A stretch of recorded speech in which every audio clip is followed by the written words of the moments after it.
यार मेरे प्यारे दोस्तों, मैं वैभव एक बार फिर से आप सभी लोगों का मॉर्निंग सेशन में स्वागत करता हूं। और मॉर्निंग में हम लोग एक छोटा सा सेशन करेंगे जहां पर हम लोग डेली 10 बहुत इंपॉर्टेंट क्वेश्चंस को डिस्कस करेंगे जो कि आपके एग्जाम के लिए काफ़ी इंपॉर्टेंट हो सकते हैं। तो मॉर्निंग का ये छोटू सा सेशन है, सभी लोग जल्दी से आ जाएंगे और जितने लोग जुड़ते चल रहे हैं सभी लोग सेशन को लाइक और शेयर भी कर देंगे। चैनल पर पहली बार होंगे तो सब्सक्राइब जरूर कर लीजिएगा ताकि जब भी हम लोग लाइव आते हैं तो उसकी नोटिफिकेशन आपको मिल सके। तो उम्मीद है आप लोगों ने सेशन को लाइक कर लिया होगा, शेयर कर लिया होगा और चैनल पर पहली बार होंगे तो सब्सक्राइब कर लिया होगा। चलिए शुरू करते हैं आज की क्लास को। पहला प्रश्न आपके सामने है, सूची 1 को सूची 2 से सुमेलित करना है। तो यहाँ पर आपको 3 घटनाएं दी गई हैं और उनसे संबंधित गवर्नर्स के नाम दिए गए और नीचे आपको कूट दिया गया है और उसके आधार पर आपको सही विकल्प का चुनाव करना है। तो पहले प्रश्न का आंसर करेंगे। तो डेली मॉर्निंग में ये छोटा सा सेशन होगा जहां पर हम लोग डेली टॉप 10 बहुत इंपॉर्टेंट क्वेश्चंस को, जीके जीएस के टॉप 10 इंपॉर्टेंट क्वेश्चंस को डिस्कस करेंगे। छोटू सेशन है, मॉर्निंग का ये छोटू सेशन है और ये आपके एग्जाम के लिए बहुत ही महत्वपूर्ण साबित होने वाला है। तो चलिए शुरू करेंगे। तो बताइएगा जल्दी से, सभी लोग जल्दी से बताइएगा क्या हो जाएगा। तो प्लासी के युद्ध की अगर हम लोग बात करें तो प्लासी के युद्ध के समय आपको पता है कौन थे। तो प्लासी के युद्ध के समय रॉबर्ट क्लाइव थे। तो पहले का पहला आपको 2 जगहों पर दिख रहा है। ठीक है। बक्सर के युद्ध की अगर हम लोग बात करेंगे तो बक्सर के युद्ध के समय अगर हम लोग बात करें तो बंगाल का जो गवर्नर था वो था वेंसीटाट। और बंगाल के युद्ध की अगर हम लोग बात करेंगे तो इस दौरान जो गवर्नर था वो था कर्टियर। ठीक है। तो यहाँ पर क्या हो जाएगा, तो पहला, दूसरा, तीसरा इस तरीके से सही हो जाएगा। तो क्या आंसर कर देंगे, तो ऑप्शन संख्या आपका ए ही बिल्कुल करेक्ट हो जाएगा। ठीक है। चलिए आगे बढ़ेंगे अगले प्रश्न की तरफ। दूसरा प्रश्न आपके सामने है, प्लासी की लड़ाई में अंग्रेजी सेना का नेतृत्व किसने किया। प्लासी का युद्ध, तो इसकी आपसे तारीख भी पूछी जाती है। ठीक है। क्या हो जाएगा, तो प्लासी के युद्ध की तारीख भी आपसे पूछी जाती है। तो आप आंसर क्या करोगे, आप आंसर करोगे 23 जून 1757। ठीक है। क्या हो रहा है, तो प्लासी का युद्ध हो रहा है 23 जून 1757। ठीक है। इस युद्ध में अगर हम लोग बात करेंगे तो एक तरफ बंगाल के नवाब थे। ठीक है। एक तरफ बंगाल के नवाब थे। बंगाल के नवाब का नाम क्या है, तो आप आंसर करोगे सिराजुद्दौला। ठीक है। बंगाल के नवाब कौन है, तो प्लासी का युद्ध हो रहा है 23 जून 1757 को और बंगाल के नवाब है सिराज उद दौला। ठीक है। और दूसरी तरफ अगर हम लोग बात करें तो दूसरी तरफ अंग्रेजी सेना है और अंग्रेजी सेना का नेतृत्व किसने किया था, तो आप आंसर कर दोगे रॉबर्ट क्लाइव ने। ठीक है। किसने, तो रॉबर्ट क्लाइव ने इस अंग्रेजी सेना का नेतृत्व किया था। ठीक है। और इस युद्ध में अगर हम लोग बात करेंगे तो जो जो बंगाल के नवाब हैं सिराजुद्दौला, इनके जो सेनापति थे, तो सेनापति की बात करेंगे, इनके सेनापति का नाम था मीर जाफर। इनके सेनापति का नाम था मीर जाफर। और याद रखेंगे साथ ही साथ और एक अन्य महत्वपूर्ण पदाधिकारी था जिसका नाम था राय दुर्लभ। ठीक है। क्या नाम था, तो राय दुर्लभ। इन लोगों ने क्या किया था, इन लोगों ने बंगाल के नवाब मतलब कि अपने नवाब के साथ क्या कर दी थी, गद्दारी कर दी थी। याद रखिएगा। ठीक है। क्या किया था, तो इन लोगों ने अपने नवाब के साथ गद्दारी की थी जिसकी वजह से क्या होगा, जिसकी वजह से बंगाल के नवाब सिराजुद्दौला जो है ये प्लासी का युद्ध हार जाते हैं। तो आपसे ये भी पूछा जाता है कि गद्दारी किसने किसने की थी, तो आप याद रखोगे मीर जाफर जो कि सेनापति था और राय दुर्लभ। ठीक है। इन लोगों ने गद्दारी की थी। अंग्रेजी सेना का नेतृत्व रॉबर्ट क्लाइव ने किया था। बंगाल के नवाब सिराजुद्दौला थे। युद्ध कब हो रहा है, तो आप तारीख याद रखोगे 23 जून 1757 को। ठीक है। तो यहाँ पर करेक्ट आंसर क्या हो जाएगा, आप आंसर कर दोगे रॉबर्ट क्लाइव। ऑप्शन संख्या क्या हो जाएगा, ए बिल्कुल करेक्ट हो जाएगा। ठीक है। चलिए आगे बढ़ेंगे अगले प्रश्न की तरफ। बक्सर के युद्ध में अंग्रेजी सेना का नेतृत्व किसने किया। बक्सर का युद्ध, अगर आपसे बक्सर के युद्ध की बात करेंगे तो आप कहोगे 22 अक्टूबर। ठीक है। क्या करोगे, तो आप आंसर करोगे 22 अक्टूबर 1764 को। ठीक है। 22 अक्टूबर 1764 को क्या हो रहा है, तो 22 अक्टूबर 1764 को बक्सर का युद्ध हो रहा है। ठीक है। इसमें एक बार फिर से अगर हम लोग बात करेंगे तो एक तरफ अंग्रेजी सेना है, एक तरफ अगर हम लोग बात करें तो एक तरफ अंग्रेजी सेना है और दूसरी तरफ अगर हम लोग बात करेंगे तो भारतीय राजाओं का एक संघ है। ठीक है। जिसमें अगर हम लोग बात करें तो बंगाल के निष्कासित किए हुए नवाब मीर कासिम थे। बंगाल के निष्कासित किए हुए नवाब मीर कासिम थे। और अवध के नवाब अगर हम लोग बात करेंगे तो अवध के नवाब सुजाउद्दौला थे। ठीक है। अवध के नवाब सुजाउद्दौला थे। और याद रखेंगे दिल्ली से मुगल बादशाह शाह आलम द्वितीय थे। दिल्ली से अगर हम लोग बात करेंगे तो मुगल बादशाह शाह आलम द्वितीय थे। तो ये याद रखिएगा। तो ये क्या हो जाएगा, तो ये 3 लोग एक तरफ थे और दूसरी तरफ अंग्रेजी सेना थी, और अंग्रेजी सेना का नेतृत्व कर रहे थे कौन? हेक्टर मुनरो कर रहे थे। ठीक है, कौन कर रहे थे? हेक्टर मुनरो कर रहे थे। और इस बक्सर के युद्ध में भी अगर हम लोग बात करेंगे तो अंग्रेजी सेना विजयी होती है और ये लोग हार जाते हैं। यहाँ पर हो जाएगा ऑप्शन संख्या सी, हेक्टर मुनरो हो जाएगा। ऑप्शन संख्या क्या करोगे? तो सी आंसर करोगे।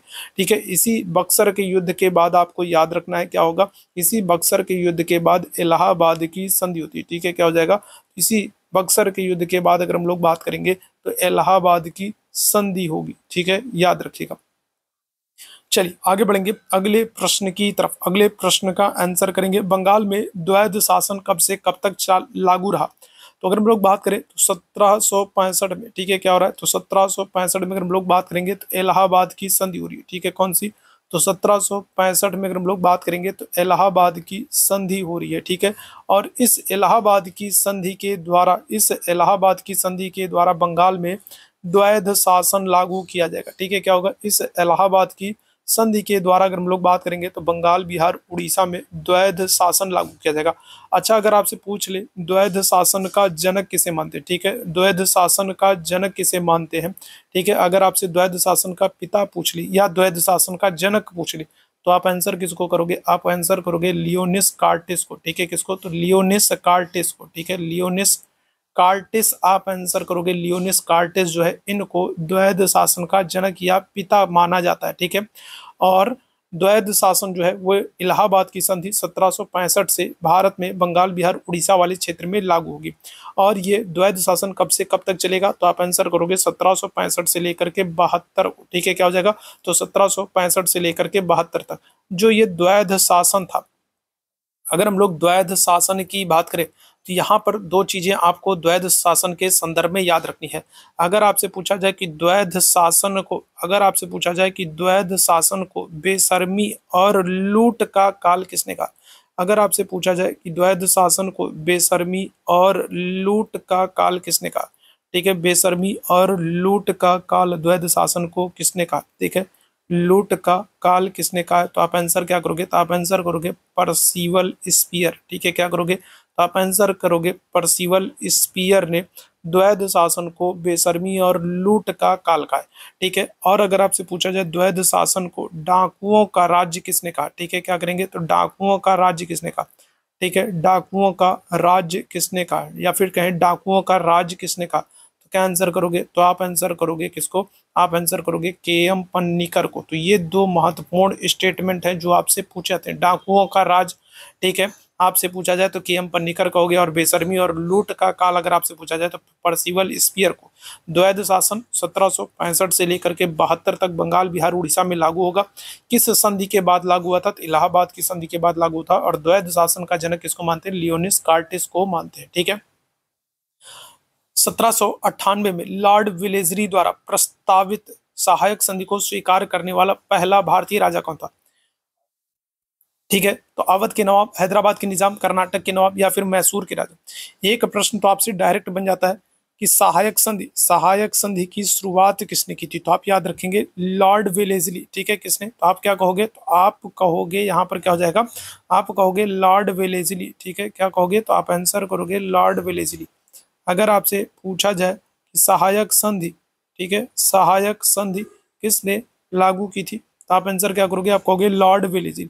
लॉर्ड वेलेजली जो है, लॉर्ड वेलेजली जो है, तो वेलेजली की अगर हम लोग बात करें तो ये स्वयं को बंगाल का शेर कहता था। ठीक है, क्या करता था? वेलेजली की बात करें तो ये स्वयं को बंगाल का शेर कहता था, और ये अपनी सहायक संधि के लिए जाना जाता है। सबसे पहले सहायक संधि हैदराबाद के निजाम ने स्वीकार की थी। ठीक है, याद रखिएगा, सबसे पहले हैदराबाद 1798 में, सबसे पहले हैदराबाद 1798। इसके बाद अगर हम लोग बात करें, इसके बाद मैसूर और तंजौर, इसके बाद मैसूर और तंजौर 1799 में। ठीक है, 1799 में। इसके बाद अवध ने, ठीक है, इसके बाद अवध ने 1801 में, 1801 में अवध ने। और फिर अगर हम लोग मराठों की बात करें तो मराठों ने 1802 में सहायक संधि स्वीकार की। ये सभी आप याद रखिएगा, बहुत इंपॉर्टेंट है, मोस्ट इंपॉर्टेंट आपके लिए। वेलेजली स्वयं को बंगाल का शेर कहता था। वेलेजली सहायक संधि के लिए जाना जाता है, और इसके समय में 1798 में हैदराबाद पहला राज्य है जिसने सहायक संधि स्वीकार की। इसके बाद 1799 में मैसूर और तंजौर ने, 1801 में अवध ने और 1802 में मराठों ने सहायक संधि स्वीकार की।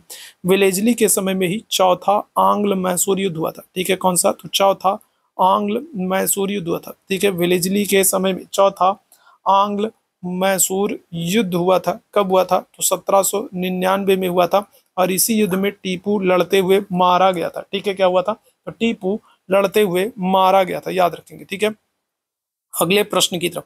भारत का पहला गवर्नर जनरल और वायसराय। ठीक है, देखो गवर्नर जनरल के साथ साथ वायसराय भी कह रहा है। तो भारत का पहला गवर्नर जनरल और वायसराय कौन था? Lord Hastings, Lord Canning, Lord Minto, Lord Curzon. क्या हो जाएगा बताइएगा? तो भारत का पहला गवर्नर जनरल और वायसराय। क्या आंसर कर दीजिएगा? तो करेक्ट आंसर अगर हम लोग बात करेंगे तो यहाँ पर आप आंसर कर दोगे किसको? लॉर्ड कैनिंग को। ठीक है, लॉर्ड कैनिंग के समय में ही आपको पता है 1857 की क्रांति होती है। ठीक है, क्या होगा? तो 1857 की अगर हम लोग बात करेंगे तो 1857 की क्रांति होती है और इसी 1857 की क्रांति के बाद 1858 का एक्ट आएगा। ठीक है, कौन सा? तो इसी 1857 की क्रांति के बाद 1858 का एक्ट आएगा और इसी एक्ट के द्वारा जो गवर्नर जनरल होता था, गवर्नर जनरल को वायसराय बना दिया गया और जो पहला भारत का वायसराय बनेगा वो कौन बनेगा? तो वो लॉर्ड कैनिंग बनेगा। ऑप्शन संख्या क्या कर दोगे? तो ऑप्शन संख्या बी आंसर कर दोगे। ठीक है, किसको? लॉर्ड कैनिंग को आंसर कर दोगे। ठीक है, याद रखेंगे। ऑप्शन संख्या क्या हो जाएगा? तो बी बिल्कुल करेक्ट आंसर हो जाएगा। आगे बढ़िएगा। तीसरे आंग्ल मैसूर युद्ध को रोकने के लिए टीपू सुल्तान ने अंग्रेजों के साथ कौन सी संधि की थी? देखो अगर हम लोग बात करें अंग्रेजों और मैसूर के राजाओं के बीच में 4 युद्ध होते हैं। ठीक है, अगर हम लोग अंग्रेजों और मैसूर के राजाओं के बीच में बात करेंगे तो 4 युद्ध होंगे। पहला युद्ध जो है वो 1767 से 69 में होगा। ठीक है, 1767 से 69 में होगा और जो पहला युद्ध है वो मद्रास की संधि से समाप्त होगा। ठीक है, कौन सी? तो पहला जो युद्ध है वो मद्रास की संधि से समाप्त होगा। दूसरे युद्ध की अगर हम लोग बात करें तो दूसरा जो युद्ध है वो 1780 से 84 में चलेगा और दूसरा युद्ध मंगलौर की संधि से समाप्त होता है। दूसरा आंग्ल मैसूर युद्ध मंगलौर की संधि से समाप्त होगा। तीसरे की अगर हम लोग बात करें तो तीसरा युद्ध जो है वो 1790 से 92 चलेगा। ठीक है, क्या होगा? तो 1790 से 92 तक चलेगा तीसरा युद्ध और ये युद्ध श्रीरंगपट्टनम की संधि से समाप्त होगा। ठीक है, कौन सी? तो श्रीरंगपट्टनम की संधि से समाप्त होगा तीसरा आंग्ल मैसूर युद्ध। और चौथे आंग्ल मैसूर युद्ध की बात करें तो चौथे में जो युद्ध है ये 1799 में चलेगा और इसमें टीपू मारा जाएगा और टीपू मारा जाएगा तो उसके बाद सारी बात ही खत्म हो जाएगी। जब राजा ही नहीं रहेगा तो संधि समझौता किससे होगा? ठीक है, याद रखिएगा। ठीक है, तो 1799 में क्या हो जाएगा? टीपू मारा जाएगा। ठीक है, टीपू क्या हो जाता है? टीपू मारा जाता है। चौथे युद्ध की अगर हम लोग बात करें तो चौथे युद्ध में टीपू सुल्तान मारा जाता है और अगर हम लोग दूसरे युद्ध की बात करें तो दूसरे युद्ध में हैदर अली मारा जाता है। ठीक है, हैदर अली जो कि टीपू सुल्तान का पिता था। ठीक है, तो दूसरे युद्ध में हैदर अली मारा जाता है और चौथे युद्ध में टीपू मारा जाता है। आपसे तीसरे युद्ध की बात कर रहे हैं, तीसरे युद्ध में कौन सी? तो श्रीरंगपट्टनम की संधि हुई थी। ऑप्शन संख्या क्या कर दोगे? तो ऑप्शन संख्या बी आंसर कर दोगे। ठीक है, श्रीरंगपट्टनम की संधि। ठीक है, आगे बढ़ेंगे। राज्य क्षय नीति, हड़प नीति या फिर जब्ती सिद्धांत या फिर कहें डॉक्ट्रिन ऑफ लैप्स किसके द्वारा लागू किया गया? डॉक्ट्रिन ऑफ लैप्स किसके द्वारा लागू किया गया? बताइएगा क्या हो जाएगा? Doctrine of lapse. राज्य हड़प नीति इसी को कहते हैं, इसी को गोद निषेध नीति कहते हैं, इसी को डॉक्ट्रिन ऑफ लैप्स कहते हैं और ये किसके द्वारा लागू किया गया? हेस्टिंग्स, कैनिंग, विलियम बेंटिक या फिर डलहौजी। क्या हो जाएगा करेक्ट आंसर? तो करेक्ट आंसर कर देंगे ऑप्शन संख्या डी। ठीक है, क्या हो जाएगा? डलहौजी। डलहौजी के द्वारा राज्य हड़प नीति या फिर गोद निषेधी नीति को लागू किया गया था और पहला राज्य जो था वो कौन सा था? तो पहला राज्य था सतारा जिसका राज्य हड़प नीति या गोद निषेध नीति के तहत विलय किया जाएगा 1848 में। ठीक है, इसके बाद अगर हम लोग बात करें इसके बाद कौन होगा? इसके बाद जैतपुर और संभलपुर है। ठीक है, क्या होगा? तो जैतपुर और संभलपुर है। ठीक है, कब है? तो 1849 में जैतपुर और संभलपुर का विलय किया जाएगा। इसके बाद बघाट का, ठीक है, किसका? तो बघाट का विलय किया जाएगा 1850 में। 1852 में उदयपुर का विलय किया जाएगा। ठीक है, किसका? तो उदयपुर का विलय किया जाएगा 1852 में। झांसी का विलय किया जाएगा 1853 में। झांसी का विलय किया जाएगा 1853 में और नागपुर का विलय किया जाएगा 1854 में। नागपुर का विलय किया जाएगा 1854 में। तो ये आप क्रम भी याद रखेंगे, ये आप क्रम याद रखेंगे और वर्ष भी याद रखेंगे कि किस वर्ष में किस रियासत का राज्य हड़प नीति, गोद निषेध नीति या फिर डॉक्ट्रिन ऑफ लैप्स के तहत विलय किया गया। ठीक है, तो डलहौजी के समय में किया गया। ये सारी आप याद रखेंगे, घटनाएं बहुत ही महत्वपूर्ण है। आगे बढ़ेंगे अगले प्रश्न की तरफ। किस सिख गुरु ने फारसी में जफरनामा लिखा था?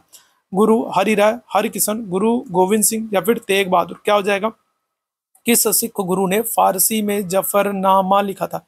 क्या आंसर कर दोगे? तो करेक्ट आंसर कर देंगे हम लोग इसको, गुरु गोविंद सिंह जी महाराज को। ठीक है, गुरु गोविंद सिंह जी महाराज ये सिखों के 10वें और अंतिम गुरु थे। ठीक है, गुरु गोविंद सिंह जी ये सिखों के 10वें और अंतिम गुरु थे। ठीक है, और याद रखेंगे, और इन्होंने क्या किया था? इन्होंने 1699 में, अगर हम लोग बात करें तो 1699 में इन्होंने खालसा पंथ की स्थापना की थी। ठीक है, क्या किया था? तो इन्होंने खालसा पंथ की स्थापना की थी 1699 में। ठीक है, अगर आपसे पूछा जाए गुरु गोविंद सिंह के बाद सिखों का नेतृत्व किसने किया, तो आप आंसर करोगे किसको? बंदा बहादुर। ठीक है, किसको? अगर आपसे पूछा जाए गुरु गोविंद सिंह जी के बाद सिखों का नेतृत्व किसने किया, तो आप कहोगे बंदा बहादुर। गुरु गोविंद सिंह जी के बाद सिखों का नेतृत्व किसने किया? बंदा बहादुर। ठीक है, तेग बहादुर की अगर हम लोग बात करें तो ये सिखों के कौन से? तो ये 9वें गुरु थे। ठीक है, कौन से गुरु थे? तो ये 9वें गुरु थे, और इन्हें औरंगजेब के समय में क्या हो जाएगा? फांसी दे दी जाएगी। ठीक है, किसके समय में? तो औरंगजेब के समय में। ठीक है, किसके? तो औरंगजेब के समय में फांसी दे दी जाएगी। याद रखिएगा, औरंगजेब के समय में क्या हो जाएगा? तो फांसी दे दी जाएगी। किसको? गुरु तेग बहादुर को। ठीक है, यहाँ पर क्या हो जाएगा? ऑप्शन संख्या सी बिल्कुल करेक्ट हो जाएगा, गुरु गोविंद सिंह। ठीक है, आगे बढ़ेंगे अगले प्रश्न की बात करेंगे। भारत में डाक व्यवस्था शुरू करने वाला पहला ब्रिटिश गवर्नर जनरल कौन था? लॉर्ड डलहौजी, वेलेस्ली, ऑकलैंड या फिर बेंटिक? 10वें प्रश्न का आंसर करिएगा, क्या हो जाएगा? भारत में डाक व्यवस्था शुरू करने वाला पहला ब्रिटिश गवर्नर जनरल कौन था? क्या आंसर कर दोगे? आप आंसर कर दोगे डलहौजी। ठीक है, डलहौजी का जो समय है वो है 1848 से लेकर के 1856। डलहौजी का भारत में जो समय है वो है 1848 से लेकर के 1856। इन्हीं के समय में अगर हम लोग बात करें तो इन्हीं के समय में क्या होगा? तो इन्हीं के समय में सिविल परीक्षा की शुरुआत होगी। ठीक है, क्या होगा? तो इन्हीं के समय में सिविल परीक्षा की शुरुआत होगी 1853 में।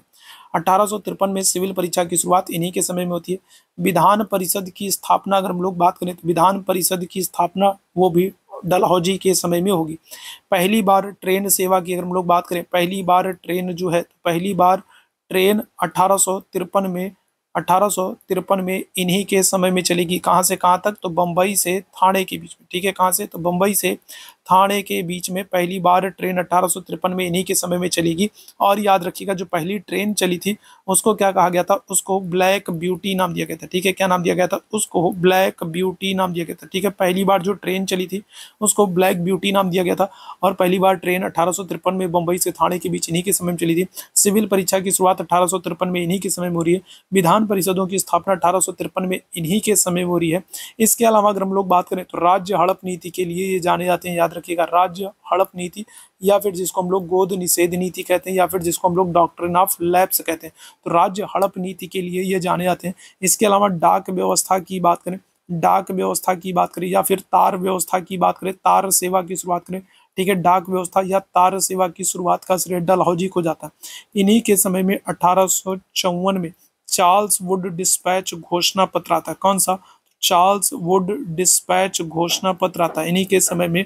1854 में चार्ल्स वुड डिस्पैच घोषणा पत्र आता है, और ये जो घोषणा पत्र है ये शिक्षा से संबंधित था। याद रखिएगा, इसे भारतीय शिक्षा का मैग्ना कार्टा कहते हैं। ठीक है, इसे शिक्षा का मैग्ना कार्टा कहते हैं। चार्ल्स वुड डिस्पैच जो घोषणा पत्र है इसे भारतीय शिक्षा का मैग्ना कार्टा कहते हैं। 1854 में डलहौजी के समय में आएगा।